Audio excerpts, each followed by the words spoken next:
பொலிவுடன் மாலை நியூஸ்.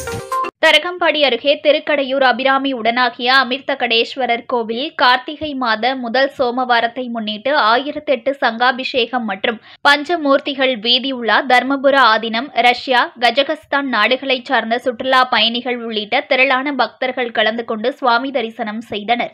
மயிலாடுதுறை மாவட்டம் தரங்கம்பாடி தாலுகா திருக்கடையூரில் உலக புகழ் பெற்ற அபிராமி உடனாகிய அமிர்தகடேஸ்வரர் கோவில் உள்ளது. இக்கோவிலில் சுவாமி கால சம்ஹார மூர்த்தியாக எழுந்தருளி பக்தர் மார்க்கண்டேயிற்காக யமனை வதம் செய்ததால் அட்ட விரட்ட தலங்களில் ஒன்றாக திகழ்கிறது. மேலும் பல்வேறு சிறப்புகளை உடைய இக்கோவிலில் கார்த்திகை மாத முதல் சோமவாரத்தை முன்னிட்டு 1008 சங்காபிஷேகம் நடைபெற்றது.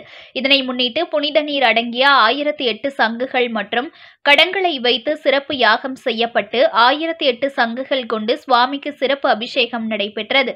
தொடர்ந்து கோவில் கொடிமரம் அருகே பஞ்சமூர்த்திகளான விநாயகர், முருகன், அமிர்தகடேஸ்வரர், அபிராமி அம்மன், சண்டிகேஸ்வரர் உள்ளிட்ட சுவாமிகள் சிறப்பு அலங்காரத்தில் எழுந்தருள செய்யப்பட்டு மகா தீபாராதனை காண்பிக்கப்பட்டு பஞ்சமூர்த்திகள் வீதி உலா நடைபெற்றது.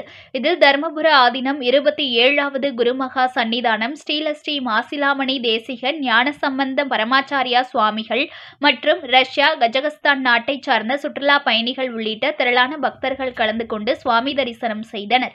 மேலும் ஆலயத்திற்கு வந்திருந்த ரஷ்யா மற்றும் கஜகஸ்தான் நாட்டைச் சார்ந்த சுற்றுலா பயணிகள் தர்மபுர ஆதீனத்திடம் அருளாசி பெற்று கோவிலில் சுவாமி தரிசனம் செய்து வழிபட்டனர். புத்தம் புது பொலிவுடன் மாலை நியூஸ்.